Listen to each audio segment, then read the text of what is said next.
எல்லாருக்கும் வணக்கம். ஒரு சின்ன கேப்புக்கு பிறகு உங்ககிட்ட வீடியோவில் பேசுகிறேன். கடைசியாக டீலிமிட்டேஷன் பற்றி பேசியிருந்தேன். அதை தொடர்ந்து எலெக்ஷன்லாம் நடந்து முடிஞ்சிருச்சு, ரிசல்ட்டும் வந்துச்சு. ரிசல்ட்டுக்கு பிறகு என்னவெல்லாம் நடந்துச்சு, என்ன நடக்குது எல்லாத்தையும் பார்த்துக்கிட்டு தான் இருக்கோம். 2 வாரமாக எல்லா வீடுகள்லையும் நியூஸ் சேனல் தான் ஓடிட்டே இருக்கு.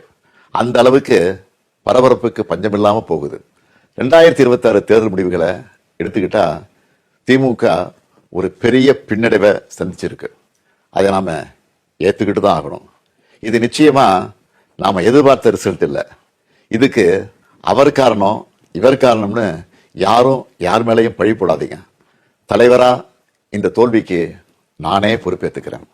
வெற்றி கிடைக்கும் போது எனக்குத்தான் அந்த கிரெடிட் வந்து சேருது. அப்போ தோல்வி அடையும் போதும் அந்த பழியை நான் தான் ஏற்றுக்கணும். அதுதான் ஒரு நல்ல தலைவருக்கான இலக்கணம்.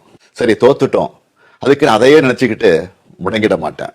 உடனே அப்டேட் ஆகி மீண்டு வருவேன். நம்ம எல்லாருமே அப்படிதான் வரணும்.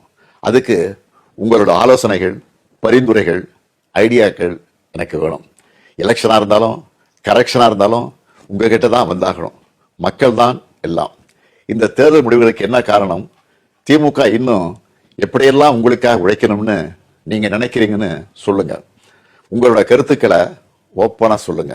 அதுக்காகத்தான் இந்த உடன்பிறப்பின் குரல் வெப்சைட்.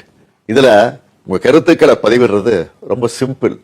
உங்க வாய்ஸ்லயே பேசி கருத்துக்களை சொன்னீங்கன்னா அதுவே டைப் ஆகிடும். நேரடியா நீங்களே டைப் பண்ணியும் சொல்லலாம். இல்லைன்னா நீங்க பேப்பர்ல எழுதி அந்த போட்டோவை அப்லோட் பண்ணலாம், டாக்குமெண்டா அனுப்பலாம். உங்க கருத்துக்கள் எனக்கு வந்து சேர்ந்துடும். அதையெல்லாம் படிச்சு பரிசீலிச்சு நம்ம அடுத்த கட்ட நடவடிக்கையை வடிவமைக்க போறேன். நம்மளோட அணுகுமுறை, சிந்தனை, செயல்பாடு எல்லாத்தையும் மாற்றி ஆகணும். காலத்துக்கு ஏற்ற மாதிரி எவால்வ் ஆகித்தான் ஆகணும். உங்க கருத்துக்களின் அடிப்படையில் டிஎம்கே 2.0 வரும். கட்சியோட எல்லா லெவல்லையும் தேவையான மாற்றங்களை செய்ய போறேன். இதனால அடுத்த 100 ஆண்டுகளுக்கும் இந்த இயக்கம் உயிர்ப்போடு இயங்கும், உங்களுக்காக இயங்கும். உடன்பிறப்பே, நீங்க சொல்லுங்க, நான் கேட்கிறேன்.